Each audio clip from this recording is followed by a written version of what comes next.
కొందరు మహిళా ఖైదీల మధ్యలో ఓ 6 ఏళ్ల చిన్నారి ఆ కలెక్టర్ సంజయ్ కంటపడింది. అంతమంది మహిళా ఖైదీల మధ్యలో ఆ చిన్నారి చిరునవ్వుతో ఉల్లాసంగా అందరినీ పలకరిస్తూ వాళ్లతో అల్లరి చేస్తూ చాలా ఉత్సాహంగా కనిపించింది. కలెక్టర్ సంజయ్ కళ్లల్లో నీళ్లు తిరగటం మొదలయ్యాయి. కలెక్టర్ గారు అడిగిన ప్రశ్నలకు అధికారులు, సార్, ఆ పాప పేరు ఖుషి. అయితే ఖుషీకి కేవలం 15 రోజుల వయస్సు ఉన్నప్పుడే ఆమె తల్లి కామర్ల వ్యాధితో మరణించింది.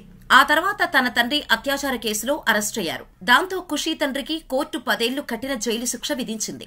అయితే తన తల్లి లేదు, తండ్రి బంధువులు కూడా ఎవరూ లేరు. తండ్రి జైల్లో శిక్ష అనుభవిస్తున్నాడు. ఇక ఆ సమయంలో ఖుషీ పసిపాప. తన బాగోగులు చూసేవారు కరువయ్యారు. ఆ కారణంగా అప్పటి నుండి ఆ అమ్మాయి ఇక్కడే తన తండ్రితో పాటు జైల్లో కలిసి ఉంటుంది. దాదాపు కొన్ని సంవత్సరాల నుండి మహిళా ఖైదీలే ఆమె బాగోగులు చూసుకుంటున్నారు సార్ అని కలెక్టర్ సంజయ్ తో చెప్పారు సదరు జైలు సిబ్బంది. అయితే ఖుషీ గురించి పూర్తి సమాచారాన్ని తెలుసుకున్న కలెక్టర్ సంజయ్ ఖుషీ దగ్గరికెళ్లి కింద కూర్చొని ఖుషీని ఒళ్ళో కూర్చోబెట్టుకుని, నీ జీవితంలో నువ్వేం కావాలి, నువ్వు చేయాలనుకుంటున్నవేంటో చెప్పు తల్లి, నీకేం కావాలమ్మా, చేసి పెడతాను అని అడిగాడు. దానికి సమాధానంగా ఖుషీ ఏం చెప్పిందో తెలుసా?